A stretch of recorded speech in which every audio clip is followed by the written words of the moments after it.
મંડળી, લાસ્ટ લેક્ચરમાં આપણે ચેપ્ટર નંબર 4 ગતિમાન વિદ્યુત ભાર અને ચુંબકત્વ પર આધારિત જે થિયરમ્સમાં બાયો સાવર્ટના નિયમ વિશે વિસ્તારથી આપણે ચર્ચા કરી. આગળ જે સૂચનાઓ આપી છે તે મુજબ આજે પણ એક સૂચના આપવા માંગુ છું કે જ્યારે પણ તમે આ બધી થિયરીઓ કરો છો ત્યારે મેં આગળ પણ કીધું છે કે જે આગળના જે થિયરમ્સ હોય, જે થિયરી કરો છો એની આગળના જે થિયરમ્સ હોય એ થિયરીને પહેલાં તૈયાર કરવી અને એ તૈયાર કર્યા બાદ જ એના પછીની જે થિયરીઓ હોય એને તૈયાર કરવી.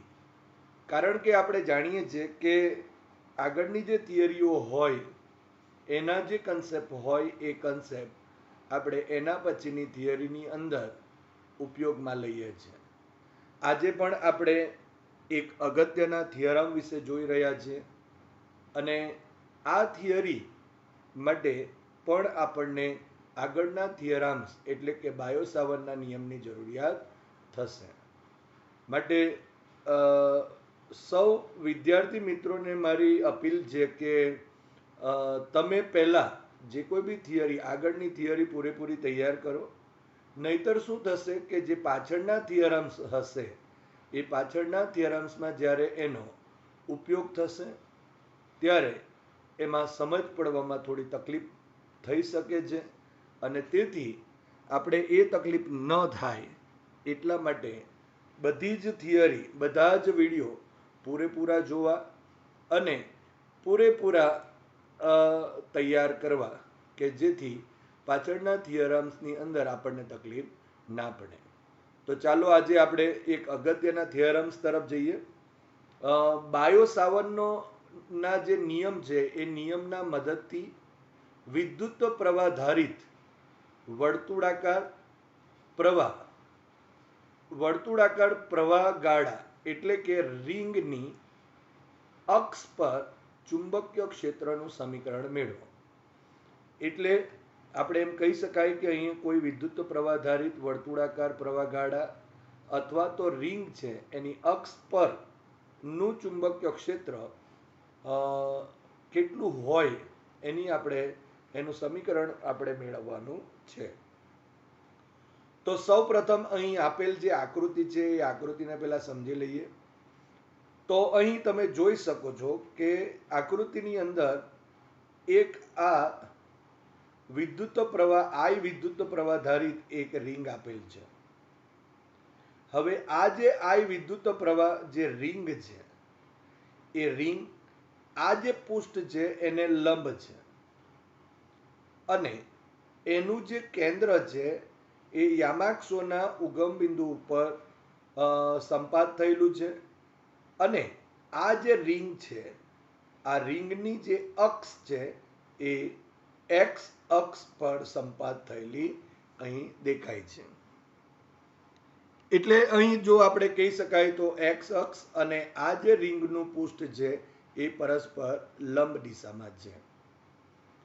હવે આ રિંગ છે એની જે ત્રિજ્યા છે તે કેપિટલ આર જેટલી છે અને ધારો કે આપણે આ ઉગમ બિંદુથી લૂપની અક્ષ પર આપણે એક્સ જેટલા અંતરે આ જે બિંદુ દેખાય છે એ બિંદુ પી પાસે, આ ધારો કે અહીં પી બિંદુ વિચારી લઈએ તો આ બિંદુ જે પી છે એ પી પાસે અહીં આપણે ચુંબકીય ક્ષેત્ર શોધવાનું છે. તો સૌ પ્રથમ આપણે અહીં બાયો સાવર્ટના નિયમનો ઉપયોગ કરીશું, પણ તે પહેલા આ આકૃતિ છે એને પૂરેપૂરી આપણે પહેલા સમજી લઈએ.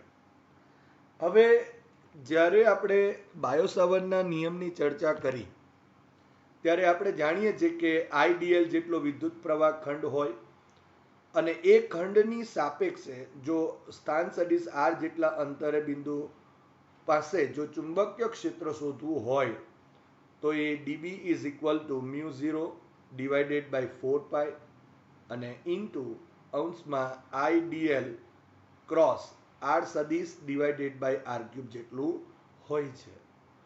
તો અહીં પણ તમે જોઈ શકો છો કે આટલે એક નાનો સરખો ભાગ લીધો છે જેને આપણે આઈડીએલ કીધેલ છે કે જેની દિશા એ આ સ્પર્શકની દિશામાં હશે.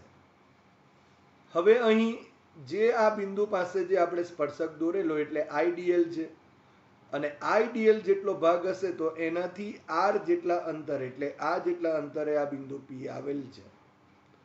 હવે આ જે બિંદુ પી છે એ પી બિંદુ એ આર જેટલા અંતરે હશે, પરંતુ તમે જોઈ શકો છો કે અહીં આ જો આપણે આ પૃષ્ઠને જો લંબ હશે તો આ આઈડીએલ અને આ જે આર છે એ પરસ્પર લંબ હશે.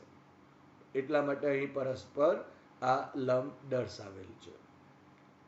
અહીં આર છે એટલે એક્સ છે અને અહીં એનું અંતર આર જેટલું હશે અને આ એક્સ અક્ષ આ રિંગના પૃષ્ઠને લંબ છે માટે આ ખૂણો 90 ડિગ્રીનો થશે.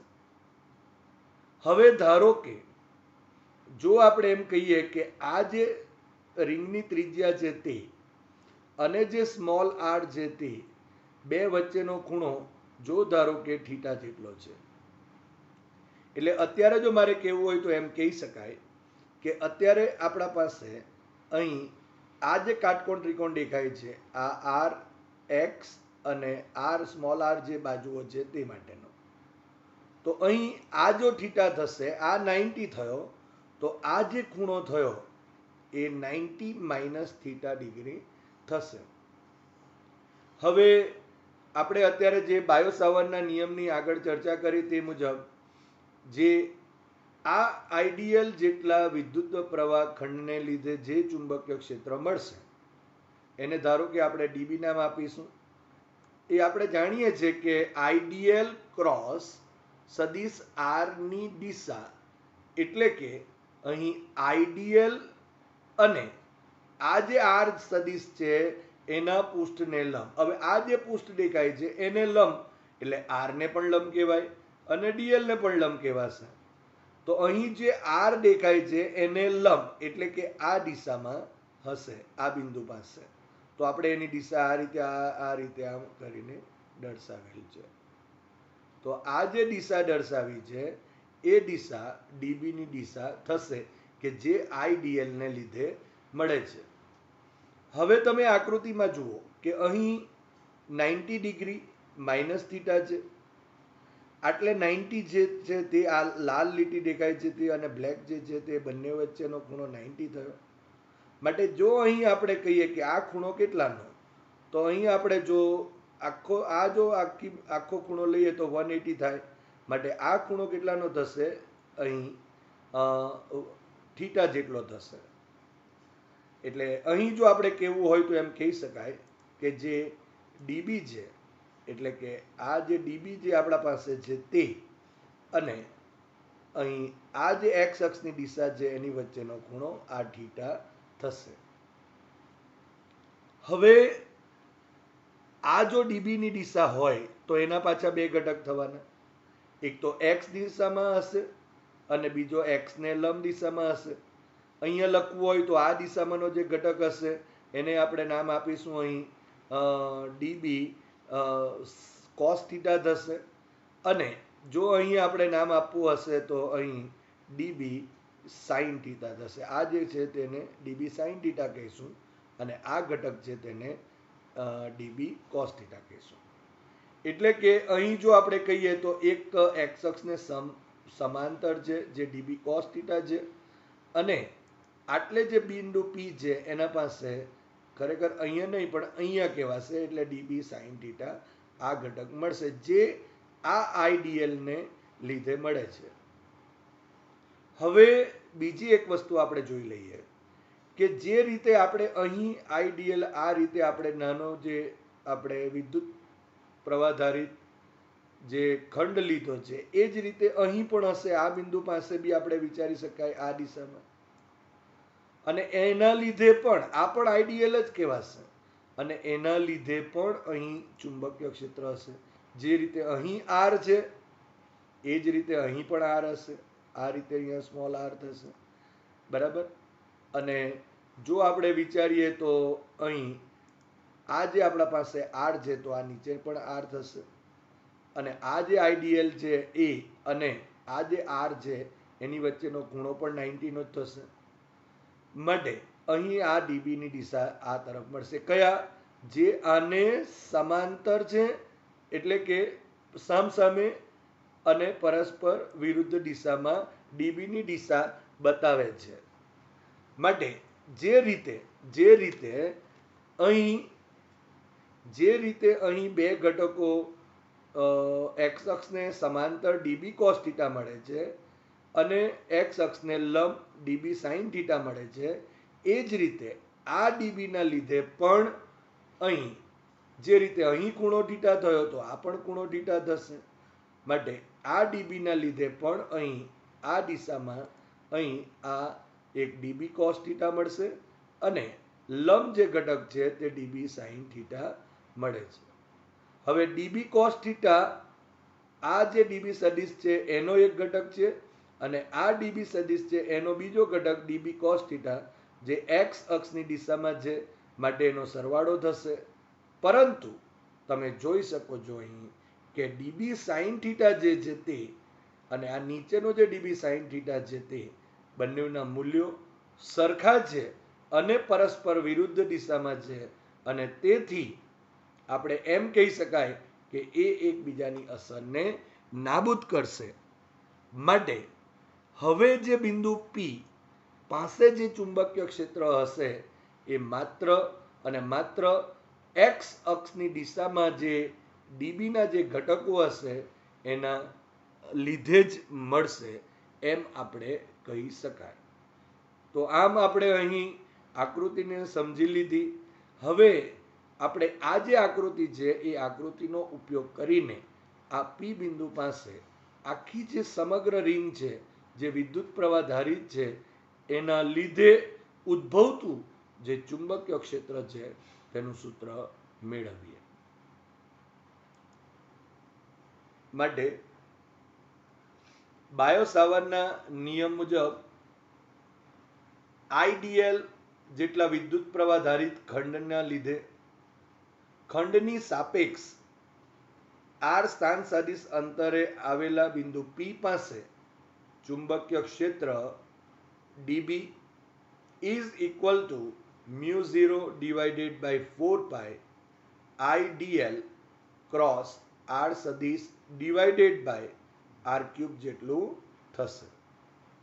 હવે જો આપણે અહીં ડીબીને મૂલ્યમાં લઈએ, ચુંબકીય ક્ષેત્રને મૂલ્યમાં લેતા dB is equal to μ0 divided by 4 pi અહીં આઈડીએલ, ધારો કે આપણે આ જે ખૂણો છે એને ડેશ નામ આપી દઈશું, તો અહીં IDL into r into sine theta dash નામ આપીએ કારણ કે અહીં આઈડીએલ અને પરપેન્ડિક્યુલર આર છે, એટલે કે આઈડીએલ અને આર વચ્ચેનો ખૂણો 90 નો છે. માટે અહીં theta dash is equal two 90 degree થશે. માટે ડીબી ઇઝ ઇક્વલ ટુ μ0, એટલે કે અહીં થીટા ડેશ, સોરી, અહીં આપણે આ વાક્યરચના આખી પૂરી કરીએ ફરી એકવાર.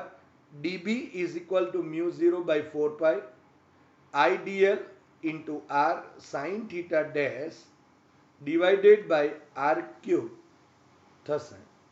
હવે અહીં આ આર અને આમાંથી એક આર જો કેન્સલ આઉટ કરીએ તો આર સ્ક્વેર રહી જશે, અને અહીં જે થીટા ડેશ નામ આપ્યું છે એ આપણે આઈડીએલ અને આર વચ્ચેનો ખૂણો નામ આપી દઈએ તો એ 90 ડિગ્રી છે.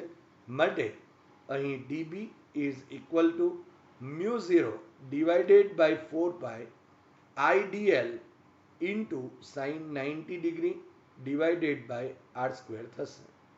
પરંતુ sine 90 degree is equal to 1 થાય, અને માટે dB is equal to μ0 divided by 4 pi IDL divided by R square જેટલું થશે.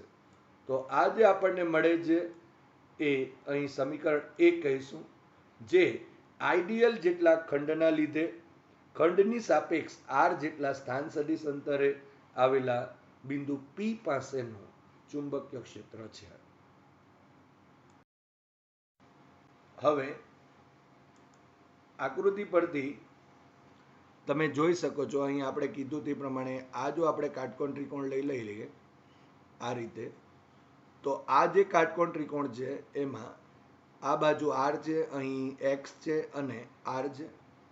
અહીં આર, કેપિટલ આર અને સ્મોલ આર વચ્ચેનો જે ખૂણો છે તે થીટા જેટલો છે. માટે અહીં પાયથાગોરસના નિયમનો ઉપયોગ કરીએ તો r square is equal to x square plus capital R square જેટલું થશે, જે અહીં આપણે દર્શાવેલ છે. માટે સ્મોલ આર લખવું હોય તો is equal to x square plus R square raise to આપણે 1/2 પણ લખી શકાય. માટે સમીકરણ 1 પરથી dB is equal to μ0 divided by 4 pi into IDL divided by અહીં આ આર સ્ક્વેર છે એને બદલે આપણે એક્સ સ્ક્વેર પ્લસ અહીં કેપિટલ આર સ્ક્વેર લખેલ છે. તો આ જે સમીકરણ છે આ સમીકરણ એ સમીકરણ 2 કહીએ. અને અહીં જે ડીબી મળે છે, જે આઈડીએલ જેટલા વિદ્યુત પ્રવાહ ખંડને લીધે મળતું જે બિંદુ પી પાસેનું અહીં ચુંબકીય ક્ષેત્ર છે, ડીબી ની જે દિશા છે એ તમે જોઈ શકો છો. અહીં ડીએલ અને અહીંયા આર છે એનાથી બનતા સમતલને લંબ રૂપે છે. અને આપણે આગળ જે ચર્ચા કરી તે મુજબ એના બે ઘટકો જે મળે છે તે અહીં આપણે લખી દઈએ તો ડીબીના બે ઘટકો, એક એક્સ ઘટક હશે અને બીજો એક વાય ઘટક હશે. જે ડીબી એક્સ તરીકે જો એક્સ ઘટકને દર્શાવીએ તો is equal two dB cos theta થશે, જે અહીં આપણે ચર્ચા કરી છે. અને વાય ઘટક એ ડીબી વાય થશે, ઇઝ ઇક્વલ ટુ આપણે ડીબી સાઇન થીટા કહીશું, જે અહીં આ ઘટક છે ડીબી સાઇન થીટા. તો અહીં એને આપણે ડીબી પરપેન્ડિક્યુલર પણ કહી શકાય, કારણ કે ડીબી સાઇન થીટા જે એક્સ અક્ષને લંબ છે, આ લંબ એક્સ અક્ષને લંબ છે અને આ એક્સ અક્ષને સમાંતર છે. હવે જો આપણે આ રિંગ જે છે, જે વિદ્યુત પ્રવાહધારિત રિંગ છે, એને બધા જ વિદ્યુત પ્રવાહ ખંડ વડે જે મળતી જે ચુંબકીય ક્ષેત્રની તીવ્રતાઓ છે એનો સદિશ સરવાળો કરવામાં આવે તો આપણે જે ચર્ચા કરી તે મુજબ અહીં આ ડીબી, અહીં આ જે ડીબી આ જે આઈડીએલ જે છે એના લીધે જે અહીં ડીબી મળે છે તેનો જે આ એક્સ અક્ષને લંબ ઘટક છે તે, એટલે કે ડીબી પરપેન્ડિક્યુલર. અને અહીં જે આપણા પાસે બીજો એક વિદ્યુત પ્રવાહ ખંડ હશે કે જેના લીધે અહીં ચુંબકીય ક્ષેત્ર ડીબી મળે છે, આ એનો જે એક્સ અક્ષને લંબ ઘટક એટલે જે આ દિશામાં છે અહીં, તો એ એકબીજાની અસરને અહીં આ રીતે નાબૂદ કરશે. કારણ કે બંને પરસ્પર વિરુદ્ધ દિશામાં છે, બંને પરસ્પર વિરુદ્ધ દિશામાં છે અને બંનેના મૂલ્યો સરખા, અને તેથી આ એકબીજાની અસરને અહીં નાબૂદ કરશે એમ આપણે કહી શકાય. તો આ જે બિંદુ પી પાસે હવે જો આપણે કહેવું હોય કે આ રિંગ, સમગ્ર રિંગ ના લીધે, જો વિદ્યુત પ્રવાહધારિત રિંગના લીધે આ બિંદુ પી પાસે જો ચુંબકીય ક્ષેત્ર મેળવવું હોય તો હવે આ જે એક્સ અક્ષની દિશામાંના જે ડીબી કોસ થીટા જે ઘટકો છે એ ઘટકોને જ ધ્યાનમાં લેવા પડશે. માટે બિંદુ પી પાસે ચુંબકીય ક્ષેત્ર તો આપણે લખી શકાય dB x is equal two dB cos theta, જે સમીકરણ નંબર 3 છે. હવે આકૃતિની ભૂમિતિ પરથી તમે જોઈ શકો છો કે આ જે કાટકોણ ત્રિકોણ છે, આ કાટકોણ ત્રિકોણમાં આમ જો કાટકોણ ત્રિકોણની વાતો કરીએ તો આ કાટકોણ ત્રિકોણની અંદર જે કોસ થીટા છે, આ કોસ થીટા એ પાસેની બાજુ એટલે આ કેપિટલ આર અને કર્ણ એટલે સ્મોલ આર થશે. માટે આપણે cos theta is equal to capital R divided by small r થશે. પરંતુ આપણે જાણીએ છીએ small r is equal to x square plus capital R square raise to 1/2 છે. માટે એ કિંમત જો અહીં ઉમેરી દઈએ તો cos theta is equal to અહીં કેપિટલ આર ડિવાઇડેડ બાય કૌંસમાં x square plus R square raise to કૌંસ પૂરો રેઝ ટુ 1/2 થશે, જેને આપણે સમીકરણ નંબર 4 કહીશું. તો આપણી પાસે જે સમીકરણ નંબર 2 છે, સમીકરણ નંબર 3 અને જે 4 સમીકરણ છે એના ઉપરથી આપણે dbx ઇઝ ઇક્વલ ટુ ડીબીની કિંમત લખીએ તો μ0 ડિવાઇડેડ બાય 4 પાઈ અહીં into IDL divided by x square plus R square થશે. અને અહીં કોસ થીટાની કિંમત, આ જે કોસ થીટા છે એ કોસ થીટાની કિંમત અહીં r divided by x square plus R square raise to 1/2 થશે. હવે તમે જોઈ શકો કે x square plus R square raise to 1 છે ને અહીં x square plus R square raise to 1/2 છે. માટે જો આધાર સરખા છે, ઘાતનો સરવાળો કરીએ તો 1 પ્લસ 1/2 એટલે કે 3/2 થશે. માટે હવે dbx is equal to μ0 divided by 4 pi dot IDL R divided by x square plus R square raise to 3/2 જેટલું થશે. તો આ અહીં આપણને સમીકરણ નંબર જે 5 મળે છે એ સમીકરણ નંબર 5માં બિંદુ P પાસે આ જે આઈડીએલ છે એના લીધે એક્સ અક્ષની દિશામાં જે ચુંબકીય ક્ષેત્ર છે એનું મૂલ્ય મળે છે. માટે સમગ્ર વિદ્યુત પ્રવાહ ધારિત રિંગના લીધે બિંદુ P પાસે ચુંબકીય ક્ષેત્ર B is equal two integration, એટલે કે આ રિંગ પરનું ઇન્ટિગ્રેશન, બંધ ગાળા પરનું ઇન્ટિગ્રેશન dbx થશે. સો ઇઝ ઇક્વલ ટુ અહીં dbx ની કિંમત મૂકી દઈએ તો μ0 divided by 4 pi into IR divided by x square plus capital R square raise to 3/2 અને અહીં જે dl છે એને ઇન્ટિગ્રેશનમાં ક્લોઝ ઇન્ટિગ્રેશન dl લઈ લઈશું. પરંતુ આપણે જાણીએ છીએ કે જો આખા પરિઘ પરનું જો સંકલન કરીએ તો ઇન્ટિગ્રેશન જો આ બંધ ગાળો કે લૂપની વાત કરીએ તો L થશે, અને જો બંધ ગાળો લઈએ, વર્તુળાકાર રિંગ લઈએ તો પરિઘ જેટલું થશે એટલે 2 પાઈ કેપિટલ આર જેટલું થશે. માટે આ જે આપણા પાસે સંકલન છે એ સંકલન માટે આપણે 2 પાઈ આર લખી શકાશે.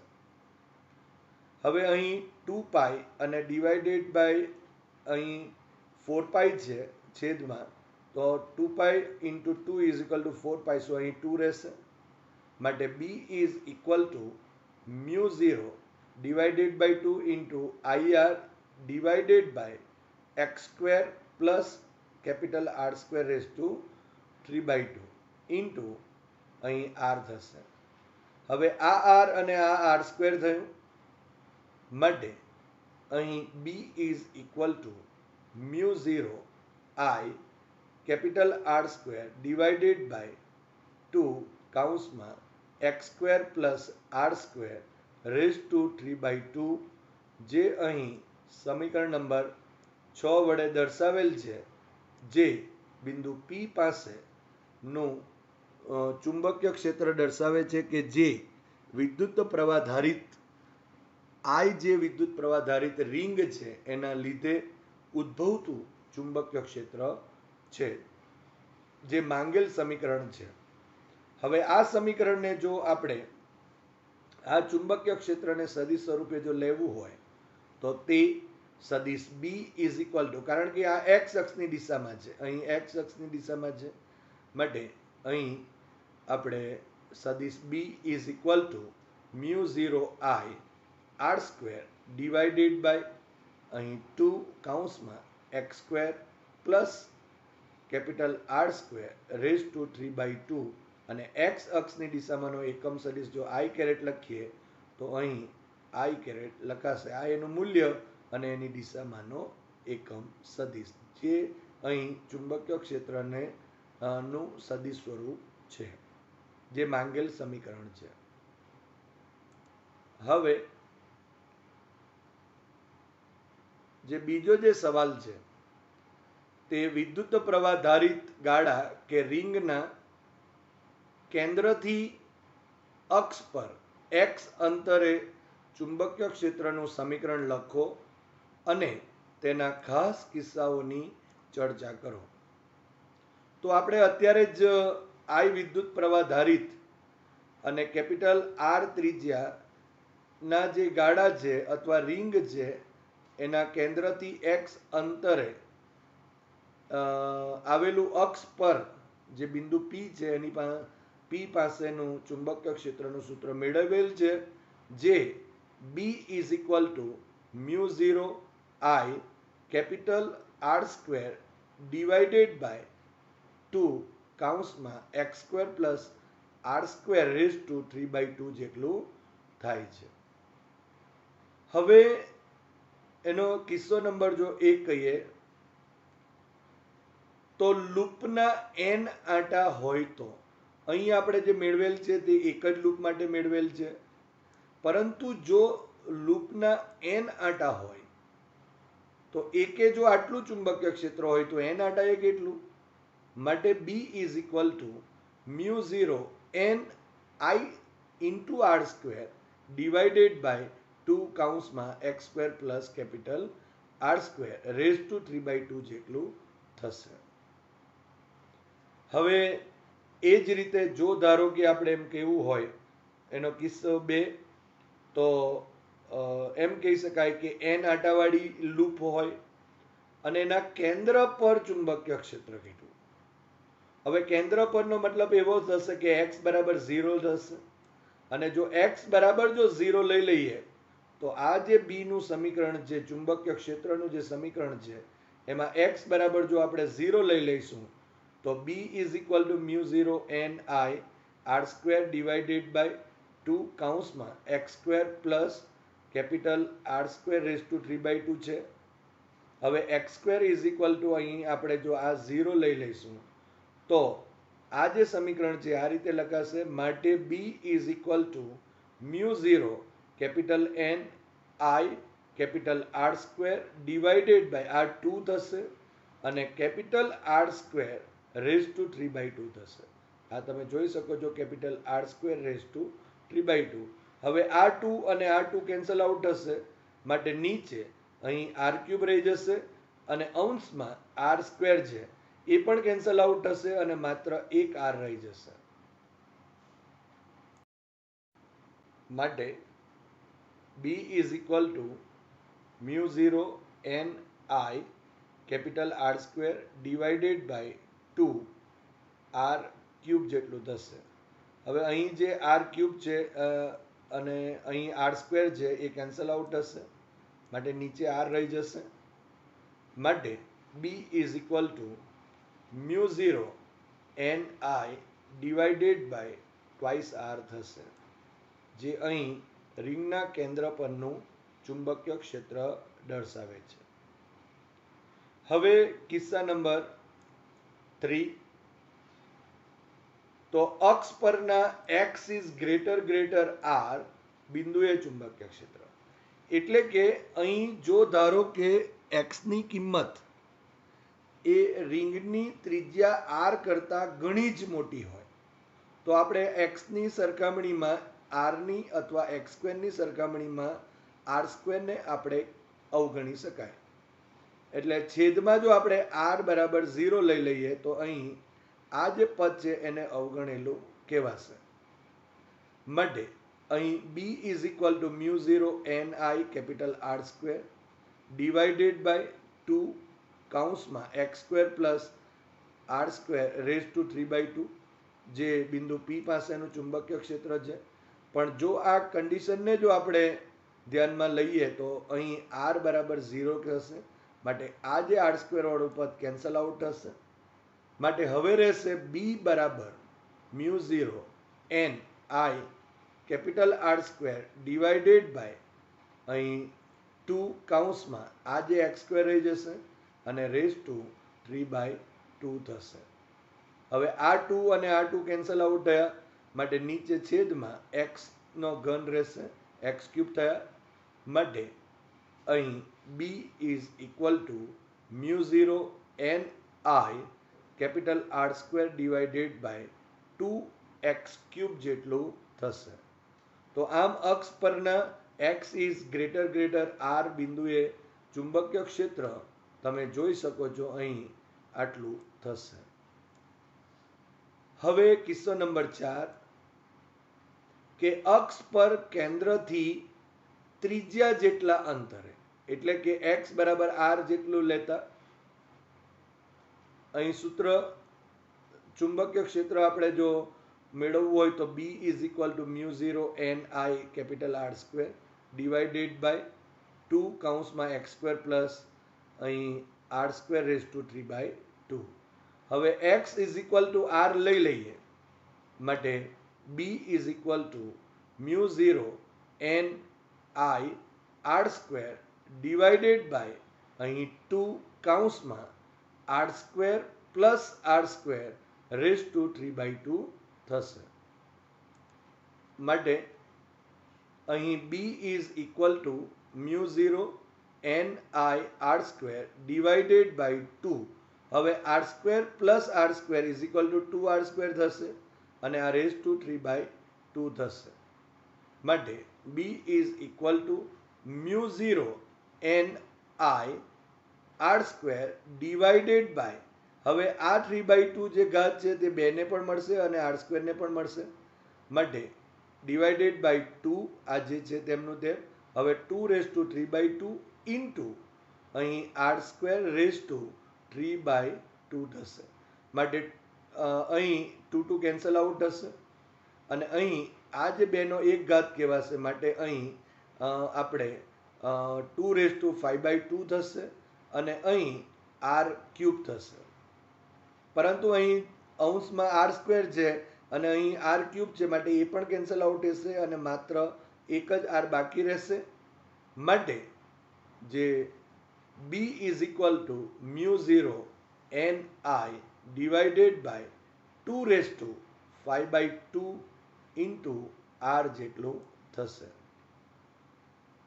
આમ આ રીતે આપણે જે રિંગના લીધે ઉદ્ભવતા જે ચુંબકીય ક્ષેત્ર છે એની ખાસ કિસ્સાઓની ચર્ચાઓ કરી.